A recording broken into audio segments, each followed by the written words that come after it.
پاکستان میں ڈالر کا اصل ریٹ کیا ہے اور ماضی کے مقابلے میں اس بار حالات زیادہ خراب کیوں ہیں؟ اس سے آگاہ کرے گا نیوز ورلڈ آپ کو۔ پاکستان میں ڈالر کا اصل ریٹ آخر کیا ہے؟ 227 روپے، 260 روپے یا دونوں ہی نہیں؟ بینکاری کی زبان میں ڈالر کی قیمت کا انحصار اس بات پر ہے کہ آپ ڈالر خریدنا چاہتے ہیں یا اسے فروخت کرنا، اور کام کے لیے انٹر بینک اور اوپن مارکیٹ میں رائج ریٹ موجود ہوتے ہیں۔ عموماً بینکوں کے ذریعے ڈالر میں کی جانے والی ادائیگیوں پر انٹر بینک یعنی سرکاری ریٹ نافذ العمل ہوتا ہے۔ تاہم متعدد پاکستانی بینک غیر ملکی ادائیگیوں پر اوپن مارکیٹ میں ڈالر کے ریٹ کا سہارا لے رہے ہیں۔ یعنی اگر آپ اپنے بینک اکاؤنٹ جس میں پاکستانی روپے ہیں سے کسی ایئر لائن کی ٹکٹ خریدیں گے تو آپ کو ہر ڈالر کے عوض زیادہ روپے دینا ہوں گے۔ جہاں سرکاری ریٹ 227 روپے ہے تو وہیں معاشی ماہرین ایک تیسری مارکیٹ کا حوالہ دیتے ہیں جس کے پاس ڈالر تو دستیاب ہیں مگر 35 سے 40 روپے مہنگے۔ ڈالر کے انٹر بینک اور اصل ریٹ میں اس قدر فرق کیوں ہے اور ڈالر کی اصل قیمت آخر کیا ہے اور یہ مسئلہ آخر ہے کیا؟ ماہر معیشت اسد سعید کہتے ہیں کہ حکومت نے مصنوعی طور پر ڈالر کی قیمت طے کر رکھی ہے۔ جب طلب اور رسد میں فرق ہوگا تو دوسری مارکیٹیں بنیں گی۔ اب انہوں نے اوپن مارکیٹ جس کا تعین منی ایکسچینج کرتی ہے اسے بھی کسی حد تک کنٹرول کرنے کی کوشش کی ہے۔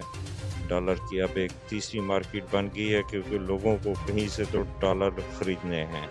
اسد سعید دعویٰ کرتے ہیں کہ وزیر خزانہ اسحاق ڈار کی خام خیالی ہے کہ وہ ان طریقوں سے ڈالر کی قیمت کو کنٹرول کر سکتے ہیں۔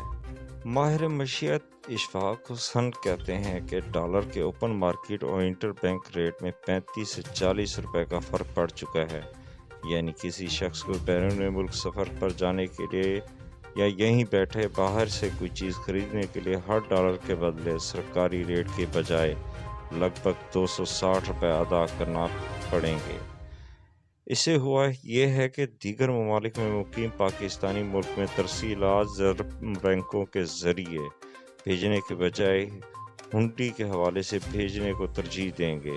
اس سے ترسیلات زر کم ہوں گے اور ایکسپورٹرز اپنا منافع آہستہ آہستہ ملک میں واپس لائیں گے۔ گزشتہ سال وزیر خزانہ کا عہدہ سنبھالنے پر اسحاق ڈار نے دعویٰ کیا تھا کہ ڈالر کی اصل قیمت 200 روپے سے کم ہے، اور انہوں نے یہ عندیہ بھی دیا تھا چند ہی ماہ میں پاکستان میں ڈالر کی قیمت کو اس کی اصل سطح یعنی 200 روپے تک لایا جائے گا۔ اس پر اشفاق حسین نے کہا کہ یہ بظاہر ایسا ہے جیسے خوبصورتی دیکھنے والے کی آنکھ میں ہے، اس کی کوئی اصل حقیقت نہیں، صرف حساب کتاب ہے۔ انہوں نے کہا کہ ڈالر کا سرکاری ریٹ روک کر رکھنے کی وجہ یہ ہے کہ ایل سی بینکوں کے ذریعے عالمی تجارت کا طریقہ بند ہے اور ڈالر کی طلب بھی کم کر رکھی گئی ہے۔ ڈالر کو کسی نے رسی سے باندھ کر نہیں رکھا ہوا بلکہ اس کی طلب کم کر دی گئی ہے۔ اوپن مارکیٹ میں قیاس آرائیاں کرنے والے اپنا کردار ادا کر رہے ہیں جس کی وجہ سے ریٹ میں فاصلہ بڑھ رہا ہے۔ تاہم اسد سعید نے کہا کہ ویسے تو سرکاری سطح پر ڈالر کی قدر 227 روپے پاکستانی روپے ہے، مگر قیمت میں آپ کو کہیں سے زیادہ ڈالر نہیں ملے گا۔ اسی تیسری مارکیٹ پر تبصرہ کرتے ہوئے انگریزی اخبار بزنس ریکارڈ کی مد پر انجم ابراہیم کہتے ہیں کہ یہ وہ اوپن مارکیٹ ہے جس کے پاس ڈالر دستیاب ہے مگر اس میں 30 سے 35 روپے کا فرق آ رہا ہے۔ انہوں نے کہا کہ اسٹیٹ بینک کی خود مختاری ریورس کر دی ہے۔ اسحاق ڈار کی یہ بات صحیح ہے کہ ڈالر سمنگل ہو کر پاکستان ملک سے باہر جا رہے ہیں، مگر مجھے لگتا ہے کہ اس سمگلنگ کے اعداد و شمار بہت بڑھا چڑھا کر ظاہر کیا جا رہا ہے۔ اسد سعید نے کہا کہ کاغذوں میں ڈالر کی قیمت کو طے کرنا مسئلے کا حل نہیں۔ وہ کہتے ہیں کہ بیرون ملک سے آنے والی رقوم آفیشل ریٹ پر نہیں بلکہ اوپن مارکیٹ کے ریٹ پر آ رہی ہیں جو کہ 260 روپے ہے۔ اس سے ترسیلات زر کی قدر کم ہو جاتی ہے۔ اسد سعید نے کہا کہ ایسی صورتحال میں برآمد کنندہ اپنے پیسے باہر رکھتا ہے یا پھر اپنے ڈالر 260 روپے کی قیمت پر حاصل کرتا ہے۔ انہوں نے کہا کہ لوگ اس صورت پیسے ملک میں واپس لائیں گے اگر interbank rate market rate کے ساتھ مساوی ہو جائے۔ ڈالر کی مصنوعی قیمت ماضی کے مقابلے اس بار حالات زیادہ خراب کیوں؟ معاشی ماہرین کہتے ہیں کہ ماضی میں بھی ڈالر کی قیمت کو مصنوعی طریقے سے طے کرنے کی کوشش کی گئی، مگر تب کے مقابلے اس بار حالات زیادہ خراب ہیں۔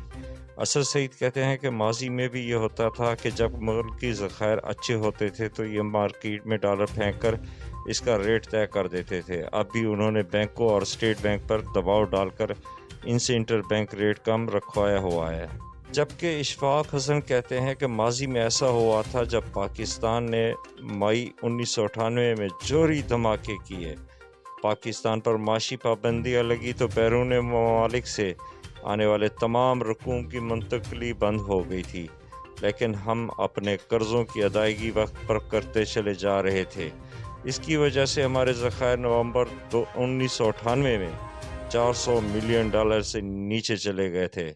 اس کے بعد سے ہم نے ڈالر کی قیمت کا مصنوعی تعین کیا۔ انجم ابراہیم کہتی ہیں کہ 2013 سے 2017 تک جب اسحاق ڈار اور وزیر خزانہ تھے، تب بھی انہوں نے روپے کی قدر کو اوور ویلیو کر رکھا تھا۔ اس سے برآمدات گر گئی تھی اور ترسیلات زر حوالہ ہنڈی کی طرف سے آنا شروع ہو گئی تھیں، جس سے ملک کی ذخائر مزید نیچے چلے گئے تھے۔ ان کے مطابق ماضی میں بھی یہ تباہ کن پالیسی تھی، مگر اس بار دیگر عوامل جیسے عالمی وبا کے بعد کے اثرات، روس یوکرائن جنگ اور مقامی معیشت میں گراوٹ سے صورتحال مزید تنزلی کی طرف جا رہی ہے۔ انجم ابراہیم نے کہا کہ ایسے میں بیرون ممالک پاکستانی مجبوراً ہنڈی حوالے سے رقوم بھیجتے ہیں، جس میں ڈالر نہیں آتے بلکہ لوگ یہیں پر روپے میں ادائیگیاں کر دیتے ہیں۔ ان کا کہنا ہے کہ ڈالر میں کمی کی جانے والی بہت کم ادائیگیاں سرکاری ریٹ پر ہوتی ہیں، جبکہ اکثر ادائیگی اوپن مارکیٹ ریٹ پر کرنی پڑتی ہے۔ اس سے مہنگائی بڑھ رہی ہے۔ کوکنگ آئل کی سپلائی ختم ہو رہی ہے کیونکہ ڈالر ختم ہو رہے ہیں۔ درآمدات میں ایل سیز نہیں کھولی جا رہی۔ یہ بہت مشکل حالات ہیں۔ ان کا دعویٰ ہے کہ اس معاملے پر اسحاق ڈار کسی معاشی ماہر کو سننے کو تیار نہیں۔ مزید خبروں اور اس طرح کی معلوماتی ویڈیوز کو دیکھنے کے لیے نیوز ورلڈ کے ساتھ جڑے رہیں۔